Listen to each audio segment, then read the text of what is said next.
good to be on stage again. I've had a busy week. I was in Detroit all last weekend. Woo! Yeah, I mean, it's Detroit. Let's calm down. I was actually born and raised in Detroit, Michigan, which is why I can say, let's calm down about that. It was the 80s. We weren't cheering back then, you guys. I like Detroit, though, man. Detroit's fun. Detroit's a cool place.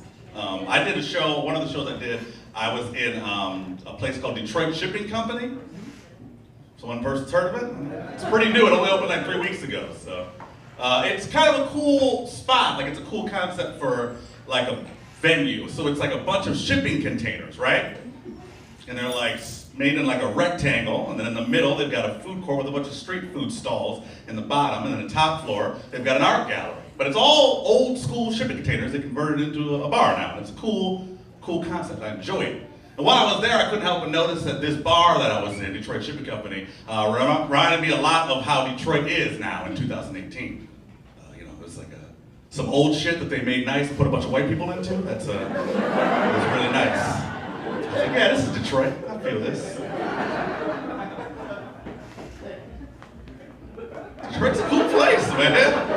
There's a lot more white people than when I lived there.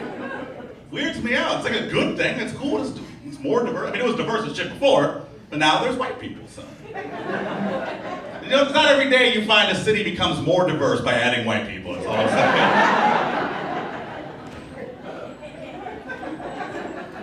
saying. Like I said, I love Detroit. I'm there a lot. I really enjoy it. I saw one of my favorite experiences ever happened in Detroit earlier this year. I saw the movie Black Panther in Detroit. Anybody here seen Black Panther? Anybody want to guess how many times I've been asked if I've seen Black Panther? Why? It's a lot, you guys. You said why? Because I'm black. Everybody else got the joke. Nobody was behind but you. This is gonna be hilarious. I was excited, man. I did a show in Detroit that night, so I was like, "Oh, Black Panther premieres. I want to go to that premiere. It's gonna be amazing." And while I was there, I got reminded of how much I enjoy movies and why I love movies. When I saw Black Panther in Detroit the night of its premiere, I enjoyed the shit out of it. And I went there with the mentality of I'm gonna have a real black experience during this. I was excited about it, man. I got dressed up all black. Black polo, black pants, black socks, black shoes, 4 gold chains. It was nice. I was really excited about this. I was surprised though, man, when I got there, Detroit managed to outblack the shit out of me that night. I walked in and everybody was wearing like African headdresses and kufis and dashikis, and they were singing African songs and doing African dances, and I'm like, I missed this, damn. How did y'all learn all this stuff? It was impressive, man. I saw that movie 6 times when it was in theaters. I enjoyed it, I just kept watching it, I just kept seeing it, I love this movie. It was great. The second time I saw it was here in Grand Rapids. And the first 2 times I saw the movie, once in Detroit and Grand Rapids, were 2 very different movie-going experiences for one small reason. It's not the reason you might think. Because that movie is just a good movie, period. It's a good movie that just happens to have an all-black cast.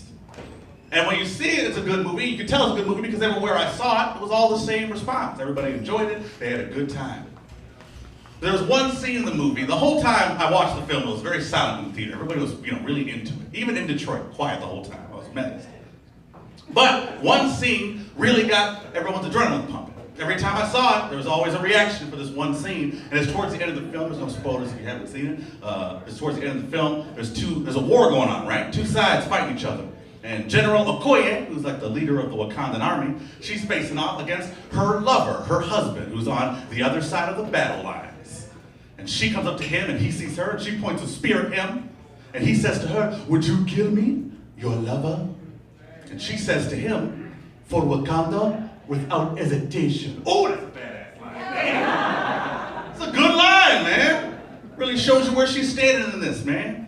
Now, that line was so impactful that it had a reaction both times I saw the movie, but they were both different reactions. When I saw it in Detroit, it went like this. She holds her spear up, she says, "For Wakanda, without hesitation." And a big old black chick to my left goes, "My nigga." Like, hey. That's the right attitude, all right. I said, in Grand Rapids, same movie, same scene, same emotion, different execution. She holds up her spear, she says, "For Wakanda, without hesitation." And then a skinny white dude to my left goes, "Fuck yeah!" I was like, what?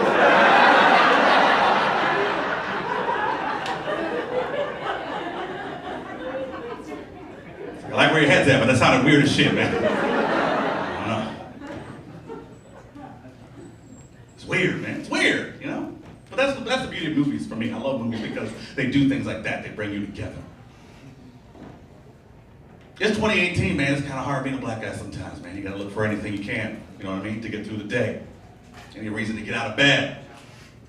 I think to myself sometimes, you know how like you ever think, like, if you could die and you could come back in reincarnation, like, if you could choose who you come back as, you know, if you could choose who would you come back as? That's what I always think of sometimes. Like, if I could choose, if I could die and choose who to come back as, who would I come back as? The obvious choice is a white man, right? I wouldn't do that. It's not my thing. If I were to die and come back, I would come back as an attractive white girl. Yeah, that's what I do.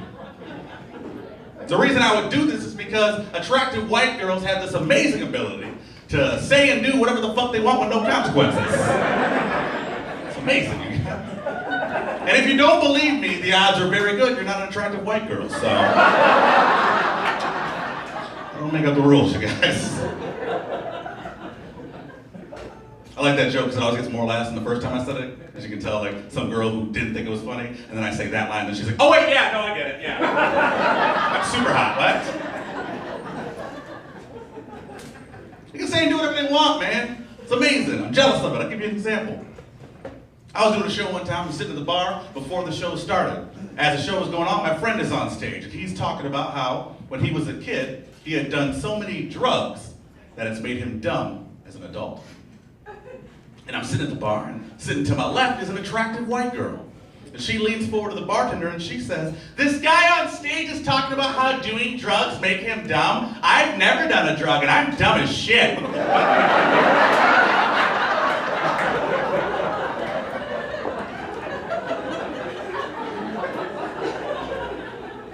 I didn't know you could just run in places and say stuff like that. What? I want that power, man. That's what I want. I was in a coffee shop one time, right? Standing in line, waiting for my coffee, minding my damn business. And in the door walks an attractive white girl. She walks up to the counter and says to the barista at this volume, "Would it be basic and white of me to order a pumpkin spice latte right now?" You know what? Fuck it. I'm basic and I like it. So I look around the room, like she can just run in and just say that kind of stuff. Like if I were to go into a KFC tomorrow, right?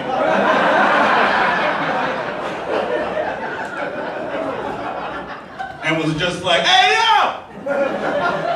Hey, would it be black as shit if I were to order some fried chicken right now?" Don't worry about the drink, I brought my own Kool-Aid.